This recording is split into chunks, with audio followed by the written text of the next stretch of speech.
Hello বন্ধুরা, নমস্কার। আমি আর্য কিচেনের পক্ষ থেকে সুলেখা বলছি। আজকে আমি যে রেসিপিটা নিয়ে এসেছি সেটা হলো কচুর পাতুরি। পাতুরির সম্বন্ধে অনেকেরই কোনো ধারণা নেই, কিন্তু এটা সেই জন্যই আমি এটা রেসিপিটা নিয়ে এসেছি দেখানোর জন্য এবং শেয়ার করার জন্য। এর জন্য আমার দরকার হচ্ছে কচু, চিংড়ি, নারকেল, সর্ষে, পোস্ত, এখানে কাজু আছে, কাঁচা লঙ্কা, লেবু, এগুলোর দরকার হয়। আর নুন হলুদ তো সঙ্গে আছে। এবার আমরা এই যে কচুটা বাজার থেকে নিয়ে এসেছি, এটাকে আমি কেটে পিস পিস করে নিয়েছি, ছোট ছোট টুকরো করে নিয়েছি। কেন, এটাকে আমাকে গ্রাইন্ড করতে হবে না, সেই জন্য আমি এবার এটাকে কেটে এটাকে পেস্ট করে নেব।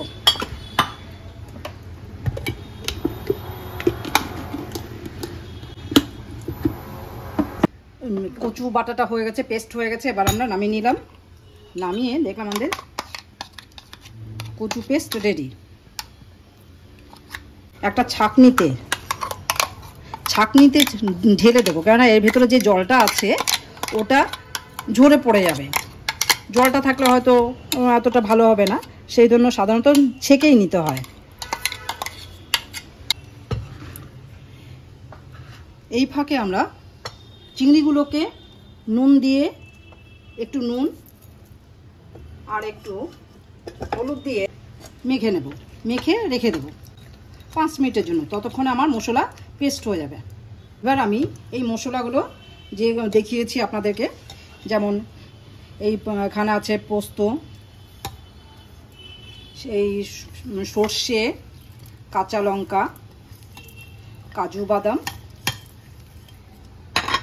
আর নারকেল, এটা দিয়ে একসঙ্গে পেস্ট করব।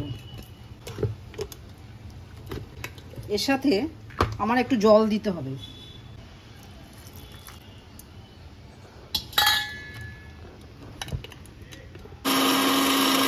এবার আমরা কড়াইটা বসিয়ে দিলাম। চিংড়ি মাছগুলো ভেজে, সর্ষের তেল দিয়ে দিলাম। এটা সাধারণত সর্ষের তেলেই ভালো হয়।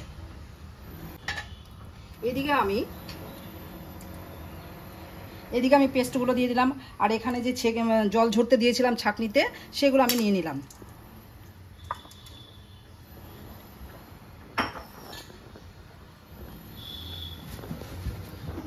এর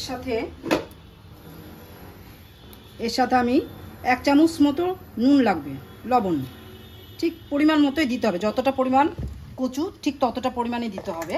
আবার ওদিকে চিংড়িতেও দিয়েছি, সেজন্য সেই বুঝেই দিতে হবে আর কি। এখানে আমি হলুদটা দিলাম আর শুকনো লঙ্কার গুঁড়ো দিলাম। এটা 1 চামচ মতোই দিয়ে দিলাম। একটু ঝাল ঝাল মতো পাতুরিটা হবে, খেতে ভালো লাগবে। এর সাথে আমি তেল দিয়ে দেব। এদিকে আমি চিংড়িগুলোকে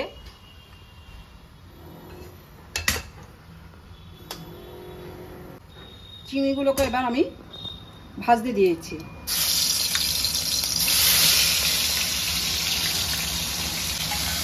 এদিকে ভাজা হতে থাকবে চিংড়ি মাছটা, আর এদিকে আমি এই মশলাগুলোকে মাখিয়ে নেব, যা দিয়েছিলাম সব উপকরণগুলো।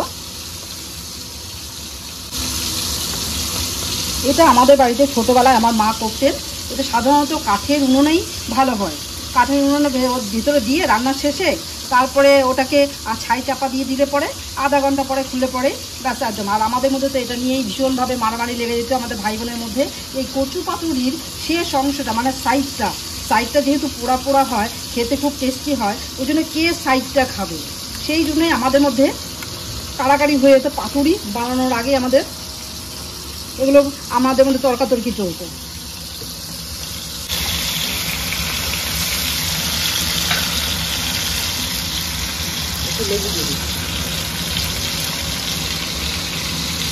পাতা দিয়ে তৈরি হয় বলেই কিন্তু এর নাম পাতুরি। সেই জন্য আমার উপকরণগুলির মধ্যে এটা কিন্তু একটা অন্যতম প্রধান উপকরণ। এটা এই কলা পাতাতে আমি ভালো করে ধুয়ে মুছে এবার একটু তেল লাগিয়ে দেবো এর মধ্যে। ভালো করে তেলটা যাতে লেগে যায় সেভাবে আমি মিশিয়ে দিলাম। পাতাটা দেখুন এবার একদম নরম নরম হয়ে গেছে। গ্যাসে এটাকে আমি একটু সেঁকে নিয়েছি। মাছটা আমার ভাজা হয়ে গেছে। এটাকে আমি এখানে প্লেটে তুলে নেব প্রচুর ওই আইটেমের সাথে, যে পেস্টগুলো মেশানো হচ্ছে তার সাথে।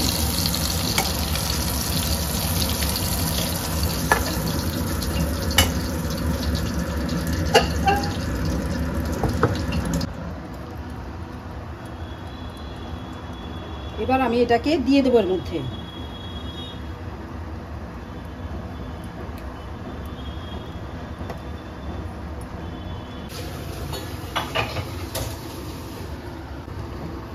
এর উপরে একটু তেল ছড়িয়ে দেব।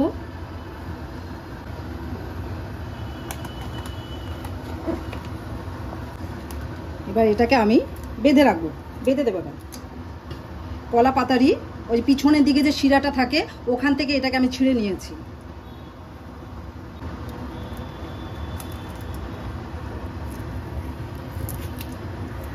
আচ্ছা, তো কি করেছিস? আমাদের পাতুরিটা আমরা এখানে তাওয়া বসিয়ে দিয়েছি, অলরেডি গরম হয়ে গেছে। এটাতেই আমরা বসিয়ে দিলাম। বসিয়ে এবার এটাকে ঢেকে রাখবো 10 মিনিটের জন্য।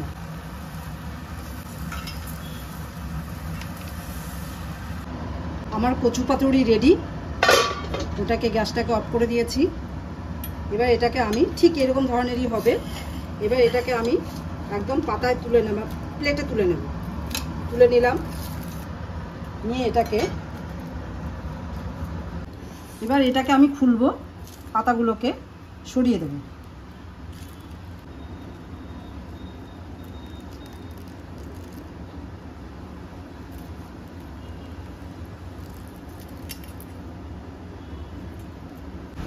কচু পাতুরি চিংড়ি দিয়ে তৈরি হয়ে গেছে। এবার আমি গরম গরম পরিবেশনের জন্য রেডি।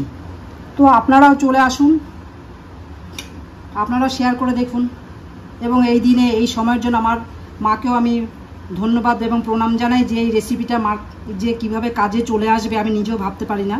তো আমি মাকে আজকে ফোনে জানিয়ে দিয়েছি, মা তোমার রেসিপিটা আমার কাজে এসে গেছে এবং আমি সবাইকে শেয়ার করতে পারছি, এটা আমার বিশাল সৌভাগ্য।